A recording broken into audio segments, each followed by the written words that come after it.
चंद्रशेखर जब जेल से छोटे थे उन्होंने कहा था कि चुनाव नहीं लड़ूंगा जी, ना ही पार्टी बनाऊंगा जी, सामाजिक संगठन के रूप में काम करूंगा जी। लेकिन अब वो सब बातें पीछे रह गई और कुछ गधे कहते हैं वो कायचलान का दूसरा रूप है। हाँ, वो तो ऐसा है, अंधभक्तों की कमी नहीं। कैंसर का इलाज है इस देश के अंदर, लेकिन अंधभक्ति का कोई इलाज नहीं। चंद्रशेखर भाई के साथ हम दिलो जान से लगे, जेल काटी। आज 169 मुकदमे हैं मेरे ऊपर, मैं 6 बार जेल काट चुका हूँ और दिन रात मेहनत की। जब लोग मेरठ जिले से कोई बीमार में को जाने भी नहीं था, जिस टाइम में मैं शेखर भाई के साथ था, दिन रात मेहनत करी। हम 3000 लड़कों का कैरियर चौपट करा। वो प्रधानमंत्री तो छोड़ दो, सांसद पता नहीं कैसे बन गया। और 2027 में हम बता देंगे कि कहाँ से क्या आना है। हाँ, दिया था, उन्हें पता नहीं था, हमें भी नहीं पता था कि ये बसपा से हट के अपना अलग प्लेटफॉर्म बनाएंगे। अगर अब पता होता तो हम कभी साथ में देते हैं। बी टीम चंद्रशेखर की आज़ाद समाज पार्टी। और क्या कहना चाहोगे युवाओं से? मैं तो यही कहूँगा भाई, अपना घर अपना होता है, पुराने घर को छोड़ना नहीं चाहिए। बहन जी हमारी आदर्श है और जो बहन जी पर आता उंगली उठाएगा हम हाथ उखाड़ने की हिम्मत भी रखेंगे। लेकिन मेरा निवेदन है बीएसपी की ओर से भी कि युवाओं को ज़्यादा से ज़्यादा मौका मिले और कैडर चले, तो कहीं ना कहीं 2027 में हमारी पार्टी आगे बढ़ेगी। क्या है कि हम लोग मिडिल क्लास के लोग हैं, मजदूर परिवार में से निकले हुए गरीब परिवार के हैं। हम किसी के साथ कंप्रोमाइज़ नहीं करते, ना ही हमें किसी के पैसे की ज़रूरत है। हम ईमानदारी से काम कर रहे हैं। माननीय कांसी राम जी ने जो सिद्धांत चलाया था ईमानदारी के साथ, हम ना तो किसी पार्टी के दबेल में रहते। गलत अगर बसपा का नेता भी करेगा तो उसका भी इलाज करेंगे और बीजेपी का करेगा तो उसका भी इलाज करेंगे। हम एक सामाजिक संगठन चला रहे हैं। पहले तो हमारा समाज ही एकजुट नहीं है। एससी एसटी को मजबूत करो, तब जाके ओबीसी और मुस्लिम आपका साथ देगा। ये केवल 85 वो बड़ा सिस्टम नहीं, अब वो ख़त्म हो लिया। अब तो यह है जो दिखेगा वो बिकेगा। आज चंद्रशेखर को सहित तमाम दलित लीडरों को आगे बढ़ाने के लिए बीजेपी आरएसएस ने ऐसे हथकंडे अपना लिए कि इस समाज को किसी तरह तोड़ा जाए। और इस चीज़ को आदरणीय बहन जी को और बसपा के उच्च अधिकारियों को समझना चाहिए कि भाई छोटे छोटे कार्यकर्ताओं को भी आगे बढ़ने का मौका मिलना चाहिए। जी, एक मंजीत नोटियाल है जो कि भीम आर्मी में रहा करते थे। जी जी जी, भीम आर्मी के समय बाहर है जी, हमारे साथ है वो या नहीं, हमसे अलग है। ये 4 लोग हैं सहारनपुर के जिन्होंने भीम आर्मी के हम लोगों ने भीम आर्मी बनाई थी। ये 4 लोगों ने जिन्होंने समाज का पैसा गबन किया, समाज के युवाओं पर मुकदमे लगवाए। अब मंजीत को मौका नहीं मिल रहा। मंजीत ने टिकट मांगा था बहराइच से, बसपा से, कि मुझे बहराइच से टिकट मिल जाएगा, लेकिन बहन जी ने टिकट नहीं दिया। अब टिकट पर साथ पहनी की उठा के दे दिया। भाई जो संघर्ष करेगा टिकट उसे दिया जाएगा, उसने कोई संघर्ष नहीं है। अब वो आज़ाद समाज पार्टी की तरफ भी देख रहा। हकीकत में तो देखा जाए तो चंद्रशेखर से खतरनाक मंजीत नोटियाल है। ये चारों से ले लो आप हिसाब, जितना पैसा गबन किया हुआ है। 8 प्रोटेस्ट हुए दिल्ली में, समाज ने पैसा दिया, इकट्ठा दिया, सब्बीरपुर के नाम से दिया, उस पैसे को सारे को गबन किया। सैकड़ों से भी ज़्यादा लड़कों पर मुकदमे लगे, आज तक एक भी बच्चे का मुकदमा लड़ा हो। सोनू नाम का लड़का था बेचारा असली हीरो, वो सुसाइड करके मर गया। उसकी अगर मदद करते तो उससे ज़्यादा आत्महत्या करने की जरूरत नहीं पड़ती।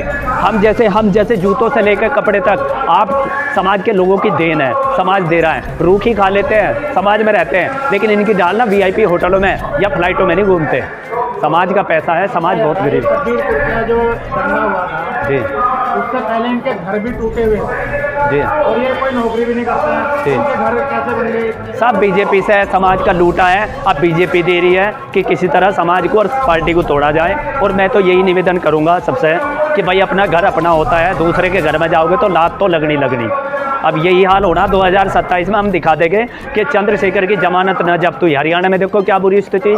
हरियाणा में अगर समर्थन भी करा इसने तो बीजेपी का आदमी था जो दलित विरोधी रहा है, संविधान विरोधी रहा है। हनुमान बेनीवाल राजस्थान में जो संविधान विरोधी रहे उसका समर्थन किया। तो मेरा मानना है कि कहीं ना कहीं हम लोगों को तोड़ा जा रहा है। मुंबई के भाईजान थे, बता दें अपने आपको, मुंबई के भाईजान, उनके बोर्ड पर उनकी जमानत जब्त हो गई जो चंद्रशेखर के टिकट पर लड़े थे। जी, और ये कहते हैं कि PM बनाने की बात करते हैं। अरे मैंने कह रहा आपके विधायक बना लियो। दूसरी बात, मैंने सच दिखाया। बीजेपी का एक सुनील अस्थे है जो इनका प्रदेश अध्यक्ष है, उसके फोटो वायरल कर रहे। मैंने वीडियो कैमरे की फुटेज निकलवाई भाजपा के प्रदेश कार्यालय पे, वो साला पैसे मांगने गया भिखारी की तरह। जब हाँ, वो हमने ही पकड़वाई थी।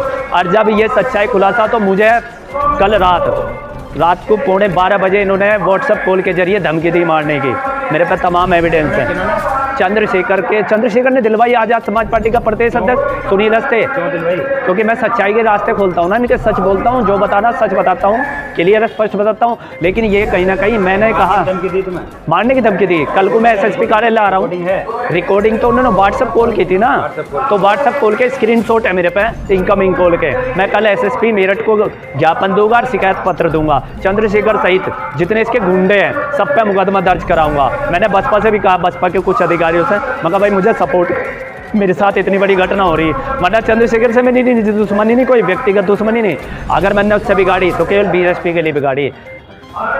आज हम बसपा के भी नहीं ना उधर के, हम तो बीच में लटक रहे, फिर भी हम काम कर रहे, फिर भी हम बसपा हमारे दिल में और दिमाग में हमेशा रहेंगे। लेकिन हमारे नेताओं को नीति सुधारनी पड़ेगी। अगर 2027 में सत्ता लानी है, केवल मंचों पर भाषण देने से, सोशल मीडिया पर बोलने से, कार्यालयों में बैठने से सरकार नहीं बदलेगी, सरकार बदलनी है। नीति नहीं सुधारी तो चंद्रशेखर की पार्टी मजबूत है, फिर तो चंद्रशेखर भी डूबेगा। तुम सोच रहे चंद्रशेखर, बीजेपी को तो एक पालतू चाहिए था, उसके गले में सांसदी का पट्टा घेर दिया कि तुझे दलितों के और मुस्लिमों की वोट काटनी, और वो काम कर रहा है। और बहन जी ने जो स्टेटमेंट दिया था कि चुनाव जानबूझ के जिताया है, हाँ। चुनाव और जिताए जाएंगे, वो तो जानबूझ के नू जिताया है कि उसे पावर में लाना था। मीडिया भाई लोग जुड़े, अब मीडिया है, मीडिया जो बड़ी मीडिया, नेशनल लेवल की मीडिया, वो तो दिखाती है ऐसे उसका दूध काटते हुए भैंस का, और किसी बेटी के साथ बलात्कार हो जाओ वो नहीं दिखाएगी मीडिया।